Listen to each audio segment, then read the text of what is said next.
Hi, ನಮಸ್ಕಾರ ಎಲ್ರಿಗೂ. ಸ್ನಾನ ಮಾಡಿ ತಲೆನ ಒರೆಸ್ಕೊಳ್ತಾ ಇದ್ದೆ. ಹಿಂದೆಯಿಂದ ನನ್ನ ಅತ್ತೆ ಮಗ ಬಂದು ಗಟ್ಟಿಯಾಗಿ ನನ್ನನ್ನು ತಕ್ಕೊಂಡ್ಬಿಟ್ಟ. ನಮ್ಮಿಬ್ರಿಗೂ ಮದುವೆ ಅಂತ ಚಿಕ್ಕ ವಯಸ್ಸಿಂದ ಹೇಳ್ತಿದ್ರು, ಆದರೆ ನನಗೆ ಇಷ್ಟನೇ ಇರಲಿಲ್ಲ. ಇವನಿಗೆ ನನ್ನಿಂದ ದೂರ ಹೋಗು ಅಂತ ಹೇಳಿದಾಗ ಅವನು ತನ್ನ ಹಿಡಿತನ ಬಿಗಿಗೊಳಿಸ್ತಿದ್ದ. ನಾನು ಅವನನ್ನು ತಳ್ಳೋದಕ್ಕೆ ಪ್ರಯತ್ನ ಪಟ್ಟರೆ ಅವನು ಹೋಗ್ತಾನೇ ಇರಲಿಲ್ಲ. ನಂತರ ಮನೆಯಲ್ಲಿ ಯಾರೂ ಇಲ್ಲ ಅಂತ ತಿಳಿದು ದಿನ ಪೂರ್ತಿ ನನ್ನನ್ನು ಹಾಸಿಗೆ ಮೇಲೆ ಮಲಗಿಸಿ ನನ್ನ ಕೈಗಳನ್ನು ಮತ್ತು ಕಾಲುಗಳನ್ನು ಕಟ್ಟಿ ಅವನಿಗೆ ಇಷ್ಟ ಬಂದ ರೀತಿ ಬಳಸ್ಕೊಂಡ. ಬೇಡ ಅಂತಿದ್ರೆ ನಾನೇ ಅವನ ಪ್ರೀತಿಗೆ ಕ್ಷಣದಿಂದ ಕ್ಷಣಕ್ಕೆ ಸೋತು ಹೋದೆ. ಕತೆ ಸಿಕ್ಕಾಪಟ್ಟೆ ಚೆನ್ನಾಗಿದೆ. ಕತೆನ ಪೂರ್ತಿಯಾಗಿ ಕೇಳಿಸ್ಕೊಳ್ಳಿ. ನನ್ನ ಹೆಸರು ಕಾಂತಿ, ಅಪ್ಪ ಅಮ್ಮನ ಮುದ್ದಿನ ಮಗಳು. ನನಗೆ ಇಬ್ಬರು ತಂಗೀರಿದ್ದಾರೆ. ಅವರು ಅಜ್ಜಿ ಮನೆಯಲ್ಲಿ ಓದ್ತಿದ್ದಾರೆ. ಯಾಕಂದರೆ ಇಲ್ಲಿ ಅಪ್ಪ ಅಮ್ಮ ಹೊರಗಡೆ ಕೆಲಸಕ್ಕೆ ಹೋಗ್ತಾರೆ. ಅವರನ್ನು ನೋಡ್ಕೊಳ್ಳೋದಕ್ಕೆ ಸಾಧ್ಯ ಇಲ್ಲ. ನಾನು ಇಷ್ಟೇ ದಿನ ಸಿಟಿನಲ್ಲಿ ಆಶ್ರಮದಲ್ಲಿ ಓದ್ತಿದ್ದೆ. ಒಳ್ಳೆ ಕಂಪ್ನಿನಲ್ಲಿ ಕೆಲಸ ಸಿಕ್ಕಿದೆ. ಇನ್ನೊಂದು ವಾರ ಆದಮೇಲೆ ಡ್ಯೂಟಿಗೆ ಅಪಾಯಿಂಟ್ ಆಗ್ತೀನಿ. ಅಲ್ಲಿವರೆಗೆ ಮನೆಯಲ್ಲಿನೇ ಇದ್ದು ಹೋಗೋಣ ಅಪ್ಪ ಅಮ್ಮನ ಜೊತೆ ಅಂತ ಬಂದೆ. ಊರಲ್ಲಿ ಎಲ್ಲ ಕಡೆ ಹೋದರೂ ನನ್ನ ಮಾತೆ ನನಗೆ ತುಂಬ ಮರ್ಯಾದೆ ಕೊಡ್ತಾರೆ. ಈ ಹೆಸರು ನಾನು ಸಂಪಾದನೆ ಮಾಡಿದ್ದು. ಯಾಕಂದರೆ ನಾನು ಚಿಕ್ಕನ್ನಲ್ಲಿ ಇದ್ದಾಗ ನಮ್ಗೆ ಯಾರೂ ಮರ್ಯಾದೆ ಕೊಡ್ತಿರ್ಲಿಲ್ಲ. ಯಾರಾದರೂ ಮನೆಗೆ ಟಿ ವಿ ನೋಡೋದಕ್ಕೆ ಹೋದರೂ ಕೂಡ ಒಳಗಡೆ ಸೇರಿಸ್ತಿರ್ಲಿಲ್ಲ. ತುಂಬ ಬಲವಂತ ಮಾಡಿದ್ರೆ ಚಪ್ಪಲಿ ಬಿಡೋ ಜಾಗದಲ್ಲಿ ನನ್ನನ್ನು ಮತ್ತು ನನ್ನ ತಂಗಿ ಅಂದ್ರನ್ನು ಕೂರಿಸ್ತಿದ್ರು. ಅಮ್ಮ ಯಾರ ಮನೆಗೂ ಹೋಗಬೇಡಿ ಅಂತ ಬೈದರೂ ಕೂಡ ನಾವು ಹೋಗ್ತಿದ್ವಿ. ಯಾಕಂದರೆ ನಮ್ಮ ಸಹಪಾಠಿಗಳ ಮನೆಯಲ್ಲಿ ಟಿ ವಿ ಇತ್ತು. ಅವರು ಈ ಪಿಕ್ಚರ್ ನೋಡಿದೆ, ಆ ಪಿಕ್ಚರ್ ನೋಡಿದೆ, ಅದರ ಜೊತೆಗೆ ಕೆಲವು ಧಾರಾವಾಹಿಗಳ ಹೆಸರನ್ನು ಹೇಳ್ತಿದ್ರು. ನಾವು ಅವ್ರ ಜೊತೆ ಮಾತಾಡಬೇಕು ಆ ವಿಷಯದ ಬಗ್ಗೆ ಅಂತ ತಿಳ್ಕೊಳ್ಳೋದಕ್ಕೆ ಟಿ ವಿ ನೋಡೋದಕ್ಕೆ ಹೋಗ್ತಿದ್ವಿ. ಒಮ್ಮೊಮ್ಮೆ ಅಮ್ಮ ರಾತ್ರಿ 10 ಗಂಟೆ ಆದರೂ ಮನೆಯೊಳಗಡೆ ಸೇರಿಸ್ತಿರ್ಲಿಲ್ಲ. ಅಕ್ಕಪಕ್ಕದ ಮನೆಯವರೆಲ್ಲ ಬೈದ ಮೇಲೆ ಸೇರಿಸ್ತಿದ್ಲು. ಯಾಕಂದರೆ ಅವಳು ತುಂಬ ಕಷ್ಟಪಟ್ಟು ನಮ್ಮನ್ನು ಸಾಕ್ತಿದ್ಲು. ಬೆಳಗ್ಗೆ 4 ಗಂಟೆಗೆ ಎದ್ದು ಎಲ್ಲ ಅಡುಗೆನೂ ಮಾಡಿಟ್ಟು ಹೋಗ್ತಿದ್ಲು. ಸ್ಕೂಲು, ಅಡುಗೆ ಮಾಡೋದು ಅವಳ ಕೆಲಸ. ಅಲ್ಲಿ ಅಡುಗೆ ಮಾಡಿ ಆದಮೇಲೆ ಮನೆಗೆ ಬಂದು ಪುನಃ ಇಲ್ಲಿರೋ ಕೆಲಸನ ಮಾಡಬೇಕು. ಅವಳು ತುಂಬ ಕಷ್ಟಪಡ್ತಿದ್ಲು. ಒಮ್ಮೊಮ್ಮೆ ಅವಳ ಕಷ್ಟಕ್ಕೆ ನಾವು ಸಹಾಯ ಮಾಡಬೇಕು, ನಾವು ಚೆನ್ನಾಗಿ ಓದಿ ಸಂಪಾದನೆ ಮಾಡಬೇಕು ಅಂತ ಚಿಕ್ಕಂದಿನಿಂದ ತುಂಬ ಆಸೆನ ಇಟ್ಕೊಂಡಿದ್ವಿ. ಆ ಆಸೆ ನನ್ನ ವಿಷಯದಲ್ಲೇ ನೆರವೇರ್ತಿದೆ. ಅತ್ತೆ ಮನೆಯಲ್ಲಿ ಟಿ ವಿ ಇತ್ತು. ಅಪ್ಪ ಹಳ್ಳಿ ಕರ್ಕೊಂಡು ಹೋಗ್ತಿದ್ರು. ಅತ್ತೆ ಆಸೆ ನಾವೆಲ್ಲ ಬಂದಿರೋದು. ಆದರೆ ಅತ್ತೆ ಮನೆ ಜಾಯಿಂಟ್ ಫ್ಯಾಮಿಲಿ. ಅವ್ರ ಅತ್ತೆ ಮಾವ ನಾದಿನಿ ಎಲ್ಲರೂ ಇದ್ದರು. ನಮಗೇನಾದರೂ ಕಾಫಿ ಕೊಟ್ಟರೆ, ತಿನ್ನೋದು ಕೊಟ್ಟರೆ ಮೊದಲು ಏನೂ ಹೇಳ್ತಿರ್ಲಿಲ್ಲ. ಆನಂತರ ತಿನ್ನೋದಕ್ಕೆ ಬರ್ತಾರೆ ಇವರು ಅಂತ ಬೈತಿದ್ರು. ನನ್ನ ಹತ್ಯೆಗೂ ಕೂಡ ನೋವಾಗ್ತಿತ್ತು. ಇವೆಲ್ಲ ತಿಳಿದ ಮೇಲೆ ನಾವೇ ಹೋಗೋದನ್ನು ಬಿಟ್ಟುಬಿಟ್ವಿ. ಅದೇ ಮನೆಯಲ್ಲಿ ಇರೋದಕ್ಕಿಂತ ತುಂಬ ದೊಡ್ಡ ಟಿ ವಿನ ತರಬೇಕು ಅನ್ನೋದು ನನ್ನ ಆಸೆ. ಚಿಕ್ಕಂದಿನಿಂದ ಆ ಪ್ರಯತ್ನದಲ್ಲಿಯೇ ಇದ್ದೀನಿ. ಆಗ ಅತ್ತೆ, ಇವಳು ನನ್ನ ಸೊಸೆ, ನೀನು ಅವಳನ್ನು ಬೈಬಾರ್ದು ಅಂತ ನಾದಿನಿಗೆ ಹೇಳ್ತಿದ್ಲು. ನಾದಿನಿ ಕೇಳ್ತಾನೇ ಇರಲಿಲ್ಲ. ನನ್ನ ಅಣ್ಣನ ಮಗನಿಗೆ ಶ್ರೀಮಂತರ ಮನೆ ಹುಡುಗಿನೇ ತಂದು ಮದುವೆ ಮಾಡೋದು. ನಿಮ್ಮನ್ನು ತಂದೆ ನಾವು ತುಂಬ ಕಷ್ಟಪಟ್ಟಿದ್ದೀವಿ. ಅದಕ್ಕೆ ಪ್ರತಿಯೊಂದು ನಮ್ಮ ಜವಾಬ್ದಾರಿ. ಹಾಗೆ ಮಾಡಿಟ್ಟಿದ್ದೀರ. ನಿಮಗೆ ತವ್ರ ಮನೆಯಿಂದ ಏನೂ ಇಲ್ಲ. ಇನ್ನು ಇವಳನ್ನು ತಂದುಕೊಟ್ರೆ ನಾನು ಅಣ್ಣ ಮತ್ತು ಅಪ್ಪ ಅಮ್ಮಂಗೆ ಈ ವಿಷಯನ ಹೇಳಿ ನಿಮ್ಮನ್ನು ಬಯಸ್ತೀನಿ ಅಂತ ಓಡಿ ಹೋದ್ಲು. ಒಂದು ದೊಡ್ಡ ಜಗಳ ಆಗಿತ್ತು. ಮಾವ ಅತ್ತೆಗೆ ಚೆನ್ನಾಗಿ ಬೈದರು. ನಿಮ್ಮ ತವ್ರ ಮನೆಯಿಂದ ಯಾರಾದರೂ ಈ ಮನೆಗೆ ಶಾಶ್ವತವಾಗಿ ಬರ್ತಾರೆ ಅಂದರೆ ನೀನೇ ಹೊರಟೋಗು ಇಲ್ಲಿಂದ ಅಂತ. ಅವತ್ತಿನಿಂದ ಇಲ್ಲಿವರೆಗೂ ನಾವು ಆ ಮನೆ ಕಡೆ ತಲೆನೋ ಹಾಕಿ ಮಲಗಿಲ್ಲ. ವರ್ಷಕ್ಕೆ ಒಂದೆರಡು ಸಲ ನಮ್ಮ ಮನೆಗೆ ಬರ್ತಾರೆ, ಹೋಗ್ತಾರೆ ಅಷ್ಟೇ. ಕುಂಕುಮ ಹಬ್ಬ ಚೆನ್ನಾಗಿ ಕೊಡ್ತಾರೆ. ಅವ್ರಿಗಿಲ್ಲ ಅಂದರು ಅವ್ರ ತಂಗಿನ ಚೆನ್ನಾಗಿ ನೋಡ್ಕೊಳ್ತಾರೆ. ಅವ್ರಿಗೆ ಹೊಟ್ಟೆ ಸಂಕಟ, ನನ್ನ ತಂಗಿ ಜೀವನ ನನ್ನಿಂದ ಹಾಳಾಗೋಯ್ತಲ್ಲ, ಒಳ್ಳೆ ಮನೆ ಕೊಡ್ಬೋದಾಗಿತ್ತು ಅಂತ. ಇವರುಗಳ ಸಮಸ್ಯೆ ಇದ್ದಿದ್ದೆ ಅಂದ್ಕೊಂಡು ನಾನು ನನ್ನ ಟೀಚರ್ನ ಸಹಾಯದಿಂದ ಪೇಟೆಯಲ್ಲಿರುವ ಹಾಸ್ಟೆಲಿಗೆ ಸೇರಿಕೊಂಡೆ. ಅಲ್ಲೇ ಗೌರ್ಮೆಂಟ್ ಸ್ಕೂಲಿತ್ತು, ಅದಕ್ಕೆ ಅಡ್ಮಿಷನ್ನೂ ಆದೆ. ನನ್ನ ಪರ್ಸೆಂಟೇಜ್ ನೋಡಿ ನಂಗೆ ತುಂಬ ಸೌಲಭ್ಯಗಳು ಸಿಕ್ತು. ಇದರಿಂದ ನನ್ನ ಎಜುಕೇಷನ್ ಕಂಪ್ಲೀಟ್ ಮಾಡಿಕೊಂಡೆ. ಇವತ್ತು ನಮ್ಮ ಮನೆಗೆ ಅತ್ತೆ ಮನೆಯವರೆಲ್ಲ ಬಂದಿದ್ದಾರೆ. ನಾನು ಹುಟ್ಟಿದ ಸಮಯದಿಂದನೂ ಇದೇ ಮೊದಲ ಬಾರಿ ಅವ್ರ ಮನೆಯವರೆಲ್ಲ ನಮ್ಮ ಮನೆಗೆ ಬಂದಿರೋದು. ಏನು ಬಂದಿದ್ದಾರೆ, ದೊಡ್ಡ ಮನೆಯವರು ನಮ್ಮ ಮನೆಗೆ ಸುಮ್ಮನೆ ಹಾಗೆ ಬರೋದಿಲ್ವಲ್ಲ ಅಂತ ಯೋಚನೆ ಇತ್ತು. ನನ್ನ ಕೈ ತುಂಬ ಸಂಬಳ ಬರುತ್ತೆ, ಒಳ್ಳೆ ಕಂಪ್ನಿಗೆ ಜಾಯ್ನ್ ಆಗಿದ್ದೀನಿ ಅನ್ನೋ ವಿಷಯ ಊರಲ್ಲಿ ಎಲ್ಲ ಕಡೆ ಟಾಮ್ ಆಗಿತ್ತು. ನನ್ನ ಮರ್ಯಾದೆ ಜಾಸ್ತಿ ಆಗಿತ್ತು. ಚೂಡಿದಾರನ ತಂದು ಕೊಟ್ಲು, ಅದು ತುಂಬ ಕಾಸ್ಟ್ಲಿ ಅಂತ ಅನ್ನಿಸ್ತು. ನಾನು ಬೇಡ ಅಂತ ಅಂದರು, ನಿನ್ನ ಅತ್ತೆ ತೆಗೆದುಕೊಟ್ಟಿದ್ದು, ಬೇಡ ಅಂತ ಯಾಕಂತೀಯಾ ಅಂತ ಅತ್ತೆಯ ನಾದ್ನಿ ಅಂದು. ಅವಳನ್ನು ನೋಡಿ ಸ್ವಲ್ಪ ಕೋಪ ಬಂತು. ಚಿಕ್ಕಂದಿನಲ್ಲಿ ಇವಳೇ ನಮ್ಮನ್ನು ಟಿ ವಿ ನೋಡೋದಕ್ಕೂ ಬಿಡ್ತಿರ್ಲಿಲ್ಲ. ಇವತ್ತು ನಮ್ಮನೆಗೆ ಹೇಗೆ ಬಂದಿದ್ದಾಳೆ ಅಂತ ಯೋಚನೆ ಮಾಡ್ತಿದ್ದೆ. ಈ ಮಧ್ಯೆ ಅತ್ತೆಯವರ ಮೊದಲ ಮಗನನ್ನು ಪರಿಚಯ ಮಾಡಿಕೊಟ್ರು. ಅವನು ಕಿರಣ್. ನೋಡೋದಕ್ಕೆ ಸುಂದರವಾಗಿದ್ದಾನೆ, ಆದರೆ ಅಷ್ಟೊಂದು ಸ್ಟೈಲಿಶ್ ಆಗಿಲ್ಲ, ತುಂಬ ವಿದ್ಯೆನೂ ಇಲ್ಲ ಅಂತ ಅನಿಸುತ್ತೆ. ಅವನು ಹೇಗಿದ್ರೆ ನಾನೇ ಏನು ಅಂತ ಅಂದ್ಕೊಳ್ಳೋ ಸಮಯಕ್ಕೆ ನಂಗೆ ಅರ್ಥ ಆಯಿತು. ಚಿಕ್ಕಂದಿನಿಂದ ಅತ್ತೆ ಇವನನ್ನು ನನ್ನ ತಲೆ ಕಟ್ಟಬೇಕು ಅಂತ ಅಂದ್ಕೊಂಡಿದ್ದು. ಇವತ್ತು ಹೂ ಮುಡಿಸೋ ಶಾಸ್ತ್ರ ಅಂತ ಅನಿಸುತ್ತೆ. ಅಮ್ಮ ಬೆಳಗ್ಗಿಂದ ನನ್ನನ್ನು ಚೆನ್ನಾಗಿ ರೆಡಿ ಮಾಡ್ತಿದ್ಲು. ನನ್ನ ಹತ್ರ ಯಾಕೆ ಈ ವಿಷಯನ ಹೇಳಿಲ್ಲ ಅಂತ ಅಮ್ಮನ್ನ ರೂಮಿಗೆ ಕರ್ಕೊಂಡು ಹೋಗಿ ಗಲಾಟೆ ಮಾಡಿದೆ. 2 ಆದಮೇಲೆ ಮದುವೆ ಆಗ ನೋಡೋಣ ಅಂದ್ಲು. ಅಕಸ್ಮಾತ್ ನೀನು ಒಪ್ಪಲಿಲ್ಲ ಅಂತಂದರೆ ಈಗ ನಿನ್ನ ಅತ್ತೆ ಇನ್ನೂ ಈ ಮನೆಗೆ ಬರೋದಿಲ್ಲ ಅಂದಾಗ ಭಯದಿಂದ ನಾನು ಶಾಸ್ತ್ರನ ಮಾಡಿಸ್ಕೊಂಡೆ.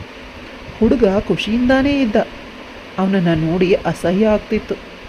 ಎಲ್ಲರೂ ಮನೆಗೆ ಹೊರಟೋದ್ರು. ನಾನು ರೂಮಲ್ಲಿ ಹೋಗಿ ಅಳ್ತಾ ಇದ್ದೆ.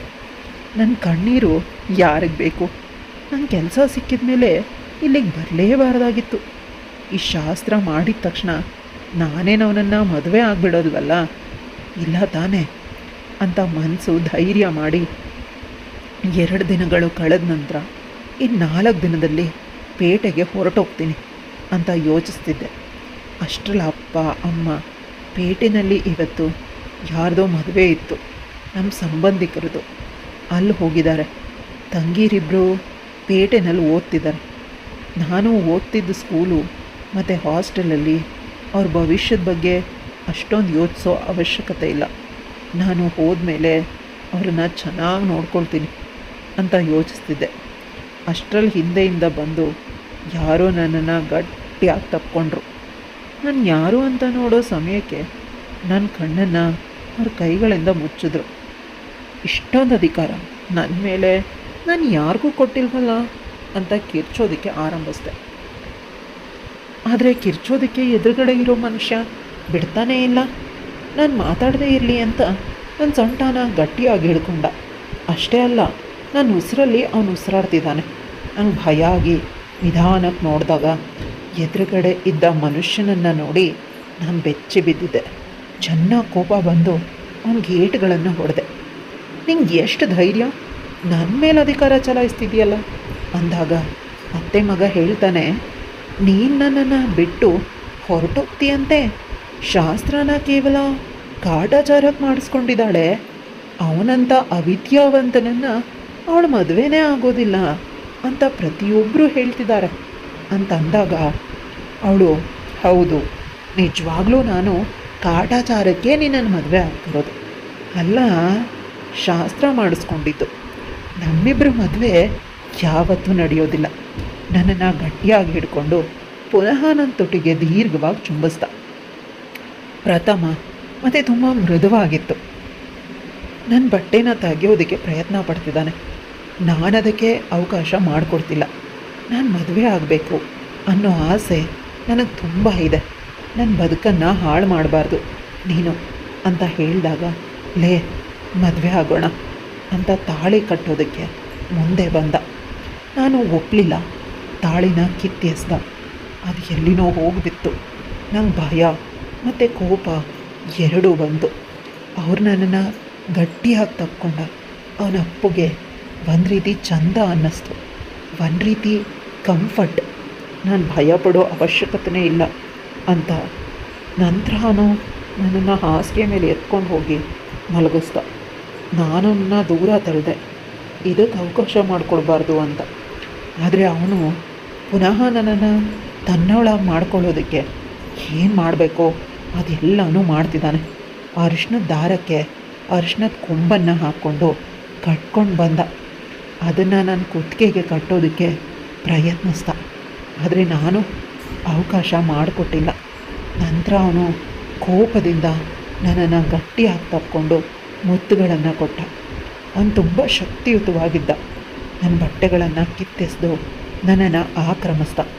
ನಿಜ ಹೇಳಬೇಕು ಅಂದರೆ ನನಗೊಂದು ರೀತಿ ರೋಮಾಂಚನವಾಗ್ತಿತ್ತು. ಅವನ ಮೇಲೆ ಇರೋ ಕೋಪ ಸಿಟ್ಟು ನಿಧಾನವಾಗಿ ಕಡಿಮೆ ಆಗ್ತಿತ್ತು. ಅವನು ಅಂದ್ಕೊಳ್ತಿದ್ದಾನೆ ಅವನು ನನ್ನನ್ನು ತನ್ನವಳನ್ನು ಮಾಡ್ಕೊಳ್ತಿದ್ದಾನೆ ಅಂತ. ಆದರೆ ನಿಜವಾಗ್ಲೂ ನಾನೇ ನನ್ನನ್ನು ಅವನಿಗೆ ಅರ್ಪಿಸ್ಕೊಳ್ತಾ ಇದ್ದೀನಿ. ಅವನು ನನ್ನಲ್ಲಿ ಅವನ ಅಸ್ತಿತ್ವನ ಬಿಟ್ಟ. ಆ ಸಮಯದಲ್ಲಿ ನನಗೆ ಚಂದ ಅಂತ ಅನಿಸಿದ್ರು. ಇದೆಲ್ಲ ಆದಮೇಲೆ ಅವನನ್ನು ದೂರ ತಳ್ಳಿದೆ. ಅವನಿಗೆ ಚೆನ್ನಾಗಿ ಹೊಡೆದೆ. ಎಷ್ಟು ಧೈರ್ಯ, ಮದುವೆಗಿಂತ ಮುಂಚೆ ನನ್ನ ಜೊತೆ ಈ ರೀತಿ ಮಾಡಿದೆಯಾ ಅಂತ ಅಳೋದಕ್ಕೆ ಶುರು ಮಾಡಿದೆ. ಆಗ ಅವನ ಅದರುವ ಕೈಗಳಿಂದ ನನ್ನನ್ನು ಹಿಡ್ಕೊಂಡು, ಚಿಕ್ಕಂದಿನಿಂದ ನಾನು ನಿನ್ನನ್ನು ತುಂಬ ಪ್ರೀತಿ ಮಾಡ್ತಿದ್ದೀನಿ. ಅಮ್ಮ ನಿನ್ನನ್ನು ಯಾವಾಗಲೂ ನಿನ್ನ ಹೆಂಡತಿ ಅಂತ ಹೇಳ್ತಿದ್ಲು. ನೀನೇ ನನ್ನ ಹೆಂಡತಿ ಅಂತ.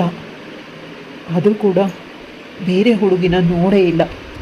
ಮದುವೆ ಆದರೆ ನಿನ್ನ ಜೊತೆನೆ, ಇಲ್ಲ ಅಂದರೆ ಹೀಗೆ ಇದ್ಬಿಡ್ತೀನಿ. ಇಷ್ಟು ದಿನ ಹೇಗೋ ಇದ್ದೆ. ಕಳೆದ ವಾರ ನೀನು ಊರಿಗೆ ಬಂದಾಗ ದಾರಿಯೆಲ್ಲ ನಿನ್ನನ್ನು ನೋಡಿದೆ.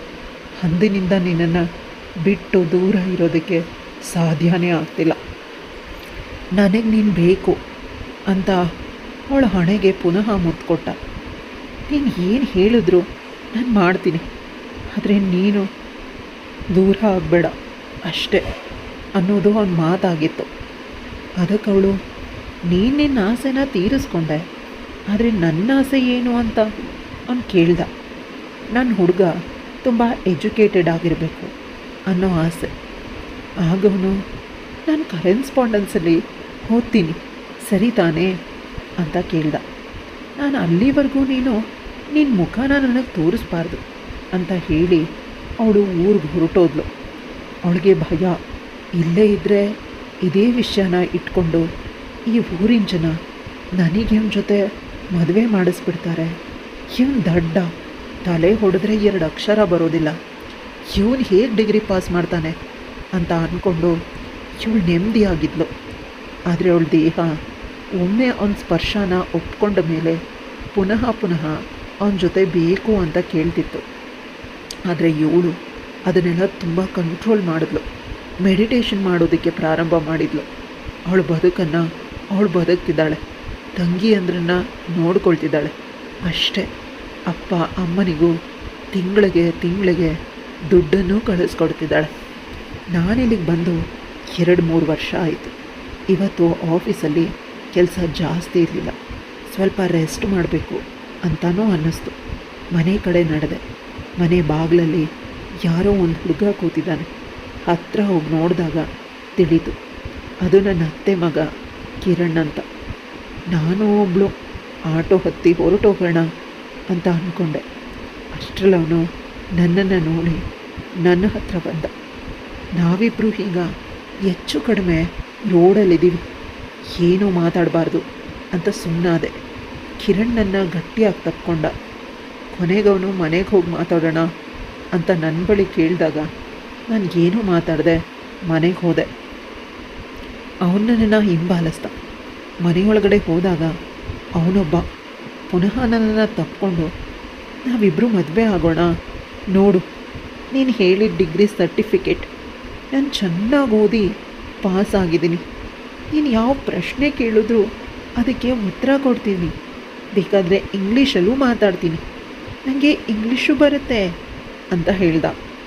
ನನಗವನನ್ನು ನೋಡಿ ಅಯ್ಯೋ ಪಾಪ ಅಂತ ಅನ್ನಿಸ್ತು. ನಾನು ಮೌನವಾಗೋದೆ. ಏನು ಮಾತಾಡಬೇಕು ಗೊತ್ತಾಗಲೇ ಇಲ್ಲ. ಅವನು ಓದೋದೆ ಅಂತ ಅಂದ್ಕೊಂಡಿದ್ದೆ, ಆದರೆ ಓದಿ ಪಾಸಾಗಿ ಸರ್ಟಿಫಿಕೇಟು ತಂದಿದ್ದಾನೆ.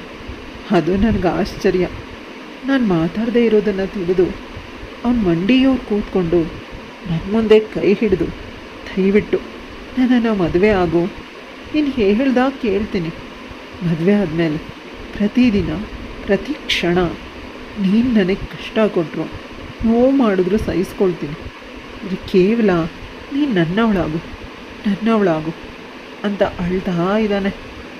ನೀನು ಯಾವಾಗ ನನ್ನವಳೆ, ನೀನಿಲ್ಲದ ಬದುಕು ನಂಗೆ ಬೇಡವೇ ಬೇಡ, ನೀನಿದ್ರೆ ಅದು ನರಕ, ಆದರೂ ಕೂಡ ನಾನು ಚೆನ್ನಾಗಿ ಬದುಕ್ತೀನಿ ಅಂತ ಒಂದೇ ಸಮನೆ ಅವನು ಮಾತಾಡ್ತಿದ್ದಾನೆ. ಅವಳನ್ನು ಮೇಲೇಳು, ಮಕ್ಕಳ ರೀತಿ ಆಡಬೇಡ, ನಮಗೂ ಕೂಡ ವಯಸ್ಸಾಗಿದೆ, ಮದುವೆ ಆದಾಗಲೇ ಮಕ್ಕಳಾಗಿದ್ದಿದ್ರೆ ಇಷ್ಟೊತ್ತಿಗಿಬ್ಬರು ಮಕ್ಕಳಿರ್ತಿದ್ರು ಅಂತ ಅವಳು ನಗ್ತಾ ಹೇಳಿದ್ಲು. ಅಂದರೆ ನೀನು ಮತ್ತೆ ಪುನಃ ನನ್ನನ್ನು ಮರು ಮದುವೆ ಆಗ್ತೀಯಾ ಅಂತ ಅವಳ ಬಳಿ ಆಸೆ ಕಣ್ಗಳಿಂದ ನೋಡ್ದ. ಆಗೋಳು ನಗ್ತಾ ತಲೆ ಆಡಿಸಿದ್ಲು. ಆದರೆ ಕಿರಣ್ ಮೇಲೆ ಎದ್ದು ಜೋರಾಗಿ ಹೇಳು, ನೀನು ನನ್ನ ಮದುವೆ ಆಗ್ತೀಯಾ ಅಂತ ಅವಳು ಜೋರಾಗಿ ಹೇಳಿದ್ಲು. ಕಿರಣ್, ಐ ಲವ್ ಯು, ನಾನು ನಿನ್ನನ್ನು ಮದುವೆ ಆಗ್ತೀನಿ ಅಂತ. ಆ ಮಾತನ್ನು ತಿಳಿದು ಖುಷಿಯಿಂದ ಕುಣಿದಾಡ್ದ. ಅಷ್ಟರಲ್ಲಿ ಅವ್ರ ಮನೆಗೆ ಲಾಯರ್ ಬಂದರು.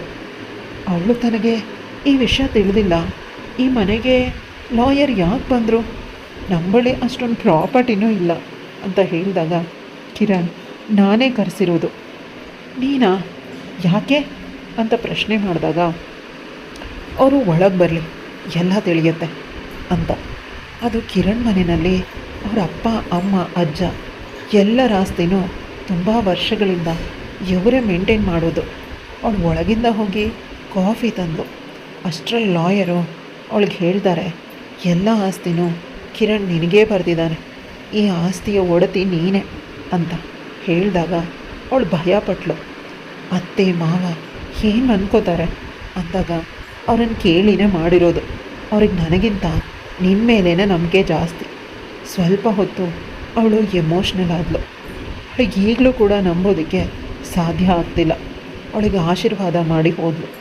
ಇತ್ತ ಕಿರಣ್ ಅವಳನ್ನು ಮಾತಾಡ್ಸೋದಕ್ಕೆ ಪ್ರಯತ್ನಿಸಿದ್ರು. ಅವಳು ಮಾತಾಡ್ತಿಲ್ಲ. ಇಷ್ಟೊಂದು ಆಸ್ತಿನ ಇಟ್ಕೊಳ್ಳೋ ಯೋಗ್ಯತೆ ನನಗಿಲ್ಲ ಅಂತ ಅವಳು ಹೇಳಿದಾಗ, ಆ ಯೋಗ್ಯತೆ ನಿನಗಿದೆ, ನೀನು ನನ್ನ ಗಂಡನ ಆಸ್ತಿಯೆಲ್ಲ ಹೆಂಡತಿಗೆ ಸೇರಬೇಕು, ನೀನು ನನ್ನ ಬದುಕಿನ ಲಕ್ಷ್ಮಿ ಅಂತ ಹೇಳಿ ಅವಳನ್ನು ಗಟ್ಟಿಯಾಗಿ ತಕ್ಕೊಂಡ. ಅವಳಿಗೆ ಈಗಲೂ ಕೂಡ ಆಶ್ಚರ್ಯ ಆಗ್ತಿದೆ. ಒಂದೊಂದು ರೂಪಾಯಿಗೂ ಕಷ್ಟಪಡ್ತಿದ್ಲು. ಅದರಲ್ಲಿ ಎಷ್ಟೊಂದು ಸಾವಿರ ಕೋಟಿ ಆಸ್ತಿ ನನ್ನ ಹೆಸರಲ್ಲಿದೆ ಅಂದ ತಕ್ಷಣ ಕನಸು ಅಂತ ಅನ್ನಿಸ್ತಿದೆ. ದಯವಿಟ್ಟು ನನ್ನನ್ನು ಕ್ಷಮಿಸು, ನಾನು ತುಂಬ ನಿನಗೆ ನೋವು ಮಾಡಿಬಿಟ್ಟಿದ್ದೀನಿ. ಎಷ್ಟೊಂದು ನೀನು ನನ್ನನ್ನು ಪ್ರೀತಿ ಮಾಡ್ತಿದ್ಯಾ ಅಂತ ಅವನನ್ನು ಗಟ್ಟಿಯಾಗಿ ತಕ್ಕೊಂಡ್ಳು. ನಮಗೆ ಮದುವೆನ ತುಂಬ ಅದ್ಧೂರಿಯಾಗಿ ಮಾಡ್ಕೊಳ್ಳೋಣ, ನೀನು ಎಲ್ಲಿ ಹೇಳಿದ್ರೆ ಅಲ್ಲಿ ಅಂತ ಅವನು ಹೇಳ್ದ. ಅವನ ಖುಷಿನ ನೋಡಿ ಇವಳ ಮನಸ್ಸು ತುಂಬಿ ಬಂತು. ಏನು ಮಾತಾಡೋದಕ್ಕೂ ಸಾಧ್ಯ ಆಗದೆ ಅವನನ್ನು ಗಟ್ಟಿಯಾಗಿ ತಪ್ಕೊಂಡ್ಳು. ಅಷ್ಟೆ, ಕಥೆಯಲ್ಲಿ ಮುಗಿಯುತ್ತೆ. ಕತೆ ಹೇಗಿತ್ತು, ಇಷ್ಟ ಆಯಿತಾ? ಲೈಕ್, ಶೇರ್, ಕಮೆಂಟ್ ಮಾಡೋದನ್ನು ಮರಿಬೇಡಿ. ಇಂತಹ ಇನ್ನಷ್ಟು ಇಂಟ್ರೆಸ್ಟಿಂಗ್ ಕಥೆಗಳಿಗಾಗಿ ನನ್ನ ಚಾನಲ್ನ ಸಬ್ಸ್ಕ್ರೈಬ್ ಮಾಡ್ಕೊಳ್ಳಿ. ಮತ್ತೊಮ್ಮೆ ಮೀಟ್ ಮಾಡೋಣ ಇನ್ನೊಂದು ಇಂಟ್ರೆಸ್ಟಿಂಗ್ ಕತೆ ಜೊತೆಗೆ. ಬಾಯ್.